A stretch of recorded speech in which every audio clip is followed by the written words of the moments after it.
আসসালামু আলাইকুম প্রিয় শিক্ষার্থীরা, আশা করি তোমরা সবাই অনেক ভালো আছো। তো আমরা কিন্তু ষষ্ঠ শ্রেণীর গণিত বইয়ের অনুশীলনী 1.5 সমাধান করতেছিলাম। তো গত লেকচার পর্যন্ত আমরা কিন্তু অনুশীলনী 1.5 এর 5 নম্বর পর্যন্ত সমস্যাগুলো সমাধান করেছি। তো আজকে আমরা 6 নম্বর থেকে সমস্যাগুলো সমাধান করা শুরু করব। তো তোমাদের সুবিধার্থে এই 6 নম্বর অঙ্কটা আমি খাতায় তুলে নিয়েছি, তাহলে দেখো খাতা থেকেই দেখার চেষ্টা করি। তো এখানে দেখো 6 নম্বরে বলছে জামাল সাহেব তার বাবার সম্পত্তির 18/7 অংশের মালিক। তিনি তার সম্পত্তির 6/5 অংশ 3 সন্তানকে সমানভাবে ভাগ করে দিলেন। প্রত্যেক সন্তানের সম্পদের অংশ বের করতে বলছে আমাদের। ঠিক আছে, তাহলে তার জামাল সাহেব হচ্ছে কি তার বাবার সম্পত্তির 18/7 অংশ পাইছে। ঠিক আছে, এটা একটা কথা, এটা তোমরা দেখতেছ। তো এত অংশের কিন্তু মালিক জামাল সাহেব।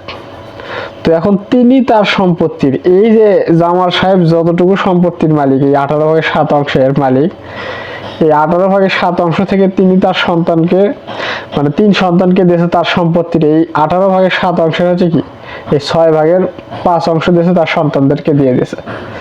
তো এখন বলছে 3 সন্তানকে কি সমানভাবে ভাগ করে দিয়েছে। এখন প্রত্যেক সন্তানের সম্পদের হিসাব বের করতে বলছে। তো এখন আমরা দেখো জামাল সাহেবের মোট সম্পত্তি আছে 18/7 অংশ। তো এত এর 6/5 অংশ দিয়েছে 3 সন্তানকে। তাহলে আমরা এই 18/7 অংশের 6/5 অংশ বের করবো। তাহলে কিন্তু 3 সন্তানকে কতটুকু দিয়েছে সেটা কিন্তু বের হয়ে আসবে। ঠিক আছে, যখন আমরা 3 সন্তানের মোট হচ্ছে কি সম্পত্তির পরিমাণ পেয়ে যাব, তখন কিন্তু 3 দ্বারা যদি ভাগ করে দেয় তাহলে কিন্তু প্রত্যেক সন্তান কতটুকু করে পাইছে সেটা চলে আসবে। কারণ হচ্ছে এখানে 3 সন্তানকে সমানভাবে ভাগ করতেছে। তো এই 18/7 অংশের 6/5 অংশ আমি বের করবো। করার পর ধরলাম হচ্ছে আসলো ধরো 6, তাহলে 3 সন্তানকে দিয়েছে ধরলাম 6 অংশ, 6 দিয়েছে। তাহলে প্রত্যেক সন্তান কতটুকু পাবে, আমরা 3 দ্বারা ভাগ করে দেবো। তাহলে প্রত্যেক সন্তান পাবে কি 2 একক করে পাবে। ঠিক আছে, তো আমরা কি করবো, আগে 18/7 অংশ বের করে নেব। 18/7 অংশের 6/5 অংশ বের করে নেবো, যেহেতু জামাল সাহেব এত অংশের মালিক। তো এখান থেকে এই জামাল সাহেবের এই এতটুকু সম্পত্তি থেকে 6/5 অংশ দিয়েছে 3 সন্তানকে। তাহলে আমরা দেখো লিখি যে জামাল সাহেবের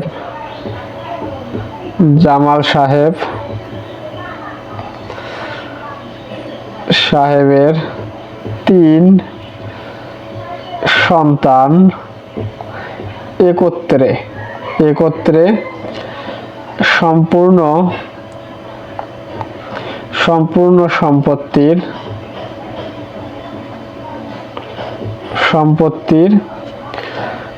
পেয়েছে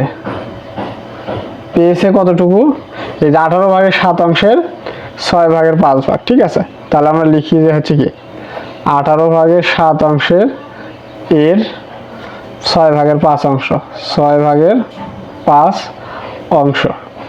ঠিক আছে, তাহলে এত অংশ কিন্তু পাইছে।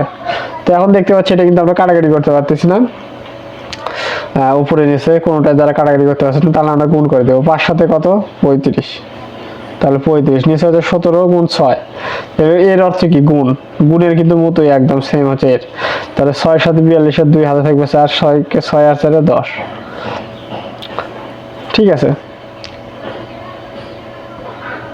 17 গুণ 6, হ্যাঁ 17 গুণ হচ্ছে কত, সরি এখানে হচ্ছে 18 গুণ 6 হবে। হ্যাঁ 18 গুণ 6, তাহলে 6 8 48 আর 8 হাতে থাকবে 4, 6 কে 6 আর 4 10, তাহলে 108 পেয়ে যাচ্ছি আমরা। ঠিক আছে, তাহলে 108 কিন্তু পেয়ে যাচ্ছি।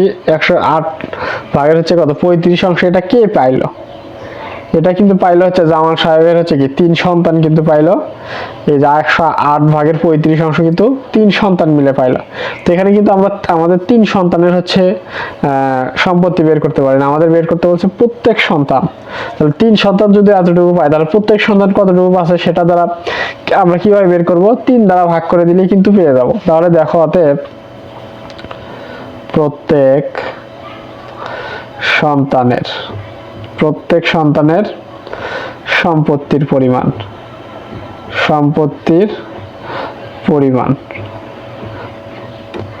তাহলে 3 সন্তান মোট পাইছে কত 108 ভাগের 35। তাহলে দেখো 108 ভাগের 35 অংশ পাইছে 3 সন্তান। তো এটাকে যদি আমরা তিন দ্বারা ভাগ করে দিই তাহলে প্রত্যেক সন্তান কতটুকু করে পাইছে সেটা কিন্তু চলে আসবে, তাহলে এত অংশ। তো আমরা কিন্তু জানি যে হচ্ছে এখানে হচ্ছে কোনো ভগ্নাংশ দ্বারা কাউকে পূর্ণ সংখ্যাকে বা হচ্ছে ভগ্নাংশ যদি ভাগ করে তাহলে সেটাকে আমরা চিহ্ন পরিবর্তনের মাধ্যমে, এই যে এখানে 3 আছে পূর্ণ সংখ্যা, এখানে 3 আছে কি পূর্ণ সংখ্যা। তো এই 3 পূর্ণ সংখ্যা মানে কি 1/3, নিচে 1 আছে উপরে 3 আছে। তো এটার বিপরীত ভগ্নাংশ কি, এর বিপরীত ভগ্নাংশ 3/1, অর্থাৎ হরে চলে আসবে 3, উপরে চলে আসবে 1, তার মানে এটার বিপরীত ভগ্নাংশ 3 কিন্তু 1 অংশ। ঠিক আছে, তাহলে বিপরীত ভগ্নাংশ দ্বারা গুণ করে দিলাম আমরা, একই কথা কিন্তু। তো এর আগে কিন্তু এগুলো বুঝাইছি। তাহলে দেখো এখানে এখন আমরা কি করব, এখানে কিন্তু কাটাকাটি করা যাচ্ছে না, তার মানে হচ্ছে এখানে আমরা গুণ করে দেব। 35-এর সাথে যদি আমরা 1 গুণ করে দেই 35ই হয়, 108-এর সাথে যদি 3 গুণ করে দেই 100 সাথে 3 গুণ করলে 300, আর 3 8 কত 24, তাহলে 324 অংশ। তো এটাই কিন্তু আমাদের উত্তর। তার মানে প্রত্যেক সন্তান কিন্তু পাইলো হচ্ছে 324/35 অংশ।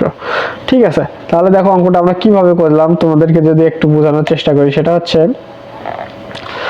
জামাল সাহেবের মোট তার বাবার সম্পত্তির এত অংশ পাচ্ছে। এখন এই যতটুকু সম্পত্তি পাইছে এই সম্পত্তির হচ্ছে কি 6/5 অংশ 3 সন্তানকে দিয়েছে। তার মানে 18/7 এর 6/5 অংশ আমরা বের করছি 108/35।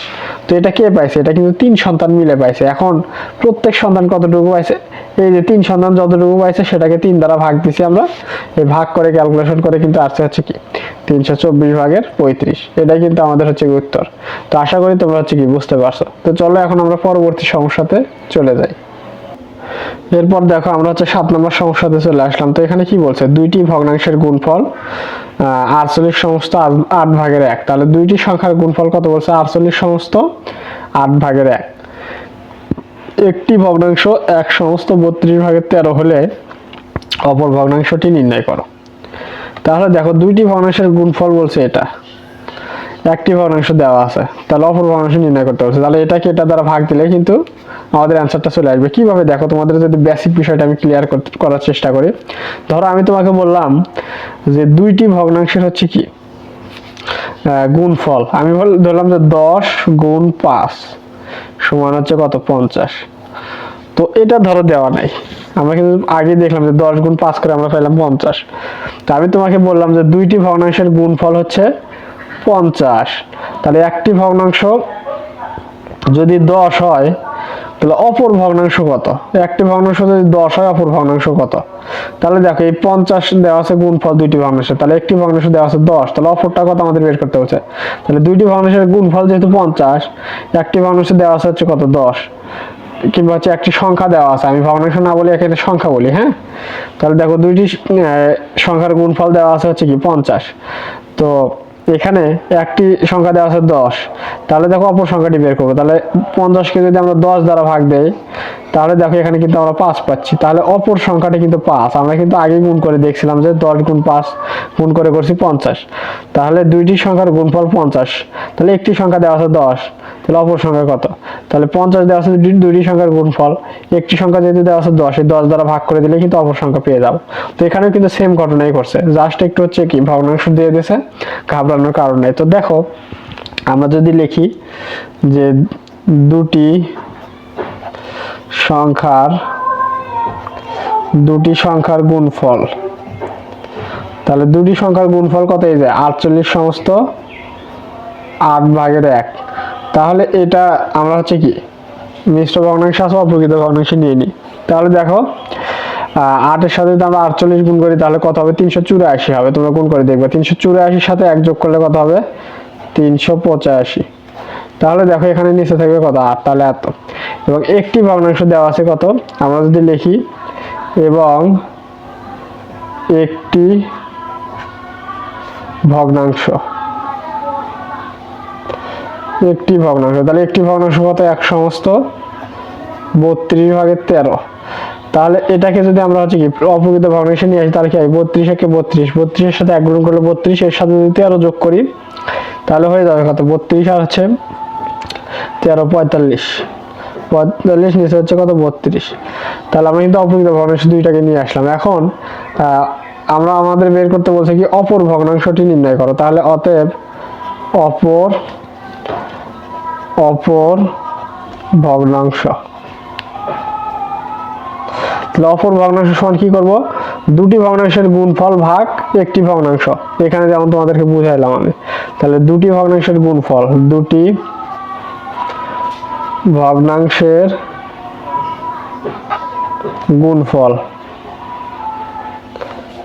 গুণফল ভাগ হচ্ছে কি হবে, এই যে একটি ভগ্নাংশ, ঠিক আছে। তাহলে দুটি ভগ্নাংশের গুণফল কত, দুটি ভগ্নাংশের গুণফল হচ্ছে 8 ভাগের হচ্ছে 385, 8 ভাগের 385 ভাগ হচ্ছে এখানে একটি ভগ্নাংশ কত আমরা পাইছি 32 ভাগের 45, 32 ভাগের 45, ঠিক আছে। তাহলে এখানে দেখো আমরা এখন কি করব, এটাও যে কথা, এর বিপরীত ভগ্নাংশ দ্বারা হচ্ছে কি গুণ করা কিন্তু একই কথা। তাহলে দেখো 8 ভাগের 385 গুণ দিলাম, বিপরীত ভগ্নাংশ দ্বারা গুণ করব।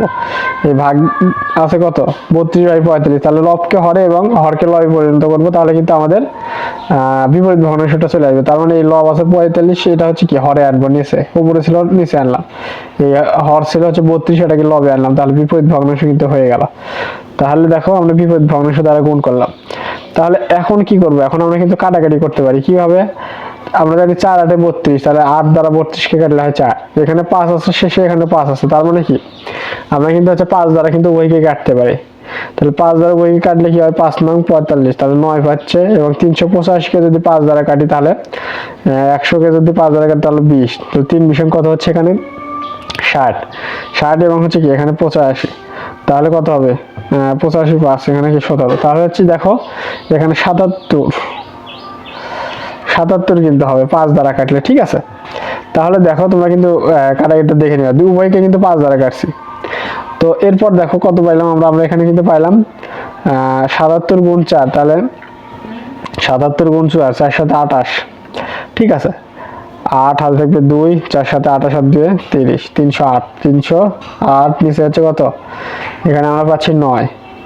তাহলে এখন অপূর্ণিত ভগ্নাংশ আছে, আমরা মিশ্র ভগ্নাংশে রূপান্তর করবো। তাহলে 9 দ্বারা আমরা 308 কে হচ্ছে ভাগ করি, আমরা জানি 3 নং কত 27, এখান থেকে বিয়োগ করলে পাচ্ছি 3, এখানে 8 নিয়ে আসলাম।